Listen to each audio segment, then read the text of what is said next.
आणि मरणाकडे नेणार आहे ते आवडतं जीवाची हे लक्ष नाही असू द्या रामकृष्ण हरी. हे देह म्हणजे काय, मी कोण आहे, की जनावर का झाले, राक्षस का जन्माला आले, ते जगत म्हणजे काय, की ज्याला जाणण्याची इच्छा आहे आणि ती ज्ञान स्वरूप त्यांना प्राप्त व्हावी त्याला जिज्ञासू म्हणतात. तीन झाले. ज्ञान स्वरूपाचा आत्यंतिक बोध झालेला आहे. ज्ञान स्वरूपाचा आत्यंतिक बोध झाला. ज्ञान एवं परब्रह्म ते मीच आहे. पण अंतःकरणामध्ये भक्तीचा लवलेस नाही, त्याला सज्ञानी भक्त म्हटले. चौथा. आणि ज्ञानीऐवजी काम नाही म्हणल्या त्या ज्ञानीचे हे दोन भाग आहेत. एक सज्ञानी. कोणता सज्ञानी?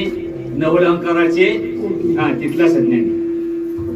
आणि ज्याच्या अंतःकरणामध्ये मीच हुनी पांडवा तरी ती माझी सेवा, जे स्वरूपाला पोचलेले आहेत पण 736 वर्ष झालं नित्य अखंड भजन करतायत, अंतःकरणामध्ये भक्ती ओथंबून वाहते आहे, त्याला